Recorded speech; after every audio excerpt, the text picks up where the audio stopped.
করে কিসের জন্য আজকে ছাড়ো আসছে না পুরো জ্বালাইতে বললাম না আবার বিড়বিড়াই কি কামে হ্যাঁ কি যে বিড়বিড়াইতেছে রে ও শান্তি তো পাইতেছি না রে কেমন আছো? এই তো স্যার ভালো আছি আপনি আছেন ভালো হ্যাঁ আমি ভালো ছিলাম, কিন্তু এখন আর মনে হয় বেশি ভালো নাই। কেন দরজায় দুইটা যা দেখলাম, শোনো আমি তো খালি প্রায় পড়াই না, আরো কাজ করি। হ্যাঁ আমি মনে করো ডাক্তারি করি। ও আপনি ডাক্তারও করেন মেলা মানুষের সমস্যা মনে করো যে আমি ইটি দিই আর কি। তো ঘটনা হচ্ছে যে আমি আসলাম, দেখলাম তুমি বসে থেকে কি করতেছো, মানে লেখাপড়া করতেছো না কি করতেছো একটু খেয়াল করলাম। তো একটা জিনিস দেখলাম, স্যার আপনি কি কর এখন চুলকালে কি করবো কোন না চুলকান হিসেবে হচ্ছে আলাদা আর বীরবেলান হিসেবে হচ্ছে আলাদা। এটা হচ্ছে দুইটা, একটা হচ্ছে দুইটা রকমের একটা প্রবলেম।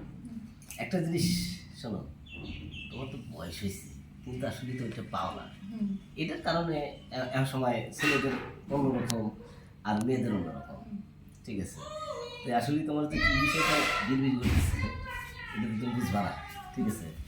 এটার জন্য শোনো, বিড়বিড়ে একমাত্র যখন মেয়েদের যখন মানে ইচ্ছে করে তখন এই জিনিসটা বিড়বিড়ে। কথাটা বুঝতে পারছো?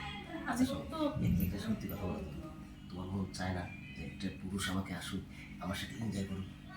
ছি স্যার আপনি তো কি করতেছেন একটা পুরুষ আসুক একই দোকানের খাবারটা আমার হাতে ছেলে হাতে মোয়া যে চাইলাম আর পাইলাম এখন এই যে আপনি আমার বিরিয়ানি করে দেখছেন ঠিক আছে আপনিও তো স্যার পারলে পরে যেন আপনি আমার শিক্ষা দেন শিক্ষা গুরু তেমন তো আপনি চাইলে একটু ওইটা আমাকে দিতে পারেন শোনো আসলে হয়েছে কি, সাদা জিনিসের ময়লা বেশি। মনে করো যে আমরা লেখাপড়া করাই, যদি আল্লাহনি ভেজাল হয় মানে আমাদের তো বেশি মানুষের চোখে পড়ে। আর আমরা তো ডাইরেক্ট প্রস্তাব দিতে পারি না। ডাইরেক্ট প্রস্তাব দিলে যদি বলে দাও গার্জেনের কাছে যে স্যার আমাকে এই প্রস্তাব দিয়েছে, তখন তো সমস্যা হয়ে যাবে। এখন তুমি যেহেতু বলতেছ, তাইলে লেখাপড়া করে জীবনে কি করবে, মানুষ হয়েছে কি কম।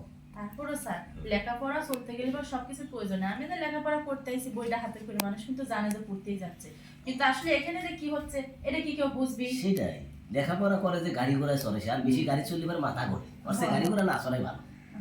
এখন মনে করো আমি যদি তোমার ট্রেনে উঠি, এই ট্রেন কিন্তু ঢাকা পর্যন্ত তা ঠিকবে, আমি ট্রেনও চালাইতে পারি, তোমাকে আমি ট্রেন বানাইতে পারবো। কি হ্যাঁ, এই ট্রেনের বগির যখন আমি উঠবো দেখবো ঠাস ঠাস ডক ডক করতে করতে এই ট্রেন খালি জাতি থাকবে। তাই হ্যাঁ, যখন আমি কোনো ব্রেক তখন ব্রেক হবো, এর আগে কোনো ব্রেকও হবে না। ও আমার তো তা জানা ছিল না তো যাই হোক এখন যেহেতু আপনি করছেন তাহলে এখন তো বিরিয়ানি করতে আজকে তো আর এখন সম্ভব না স্যার না না এটা বিরিয়ানি নাটক না, একটু খুলে দাও, এক দুই মিনিট বিরিয়ানি বন্ধ করে দিয়ে যাই, নাহলে সমস্যা হয়ে যাবে তোমার। মাথা করবি রাতে, মাথা করে না তোমার, মাথা তো ঘোরে ঘুম ঠিক মতো হয় না, ঠিক না? হ্যাঁ। ওই তো আমি বুঝি, সবই বুঝি। আমি তো ডাক্তারি কাজ করছি। এক পাশেই খুলবো না দুই পাশেই হাই খালি এক পাশে খুলবে কে, দুই পাশেই খোলো। মন চাইলে আরে কিছু খোলো, সমস্যা নেই। না বেশি একটু খুলতে হবে না, ওই পর্যন্ত না থাক। একটু থাক হ্যাঁ আচ্ছা ঠিক আছে, শুয়ে পড়ো। না বেশি গরম তো, হ্যাঁ এই কারণে বেশিক্ষণ কাজ করতে পারলাম না।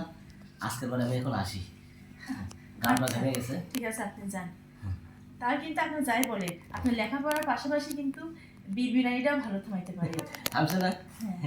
তো আরে আগে ডাক্তারের পজিশন নিয়েছি কত, আচ্ছা আরে অনেক মেয়েরাই তো আছে হুম বুঝছো, কারণ দেখো না বউ নাই এসব।